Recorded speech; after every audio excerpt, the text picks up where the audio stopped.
You know, I must ask you, Shakira and Dua Lipa refused to take part in this World Cup due to the bad records of Qatar regarding human rights. And obviously people think, what?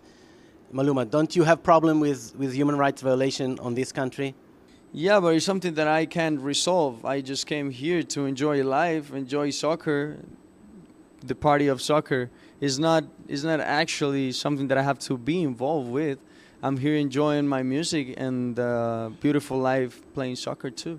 On Israeli public television KAN News, Colombian singer-songwriter Maluma, who is one-third of the brain trust that performed the official FIFA World Cup anthem, was interviewed. But can you understand just people who gonna say that by the very presence of you here, you're like helping whitewashing I understand. the... Do I have to answer that question? You don't have to answer. Actually, one of the specific things has not to be. Okay. No, but I'm just asking that people are gonna ask. You don't do that. What the problem? I mean, You're rude. I'm rude? Yeah. Why I'm rude, Maluma? Yeah. I don't think. I think that this is what people say. This is what people think.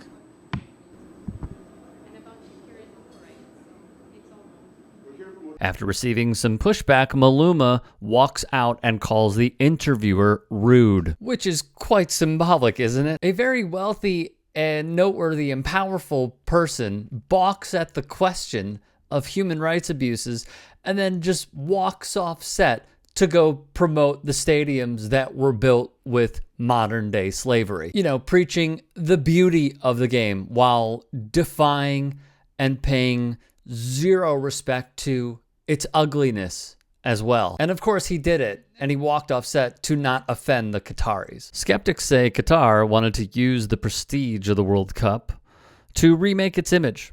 They viewed the move as a classic case of sports washing, using sports as a forum to cast a country or company as different than many perceive. Prior to their match, it appeared England's own Harry Kane would be wearing the One Love armband, which is a nod to say, we represent the LGBTQ plus community, we respect them, and we understand what is going on here. It is very small in the grand scheme of things.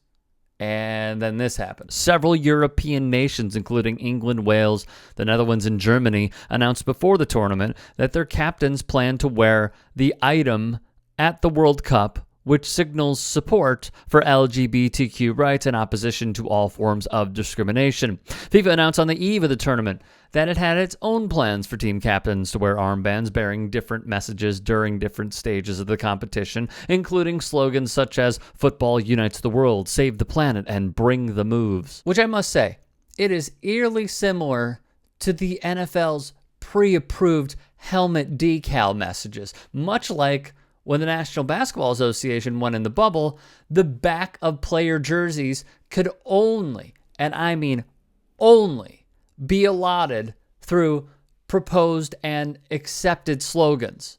So when a corporation is telling you, here is what we will accept, it is no longer a protest. It is no longer a sign of protest.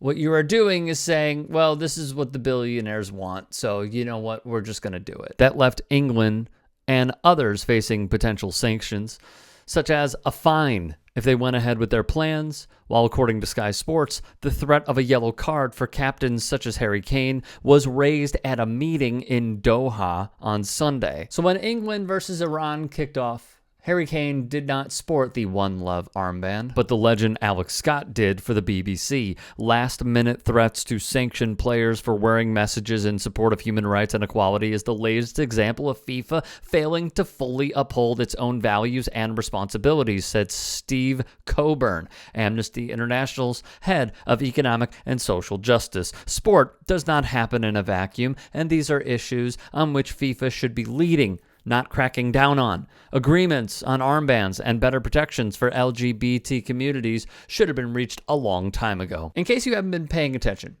Human Rights Watch has gone over, reported on, interviewed, and published these abuses that have taken place in Qatar. They face detainment in an underground prison in Doha, where preventive security department officers verbally harass and subjected detainees to physical abuse, ranging from slapping to kicking and punching until they bled. One woman said she lost consciousness. Here's what the officers did.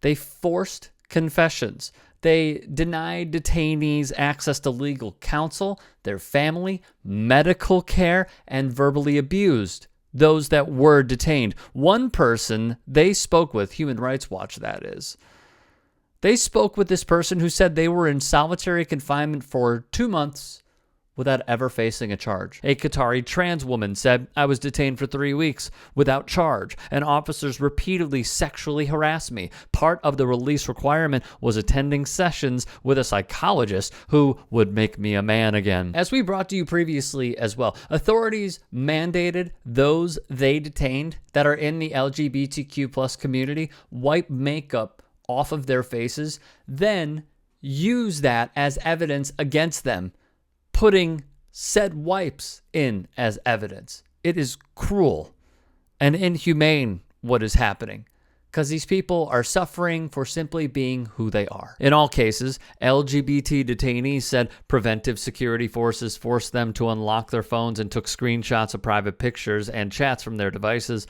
as well as contact information of other LGBT people. And if I may, in closing, this original video that we started with is from Israeli public television. It is quite rich to hear an Israeli presenter go over the atrocities of Qatar's human rights abuses, which are terrible, without even thinking about what's going on in your own backyard. But hey, you know what? World Cup.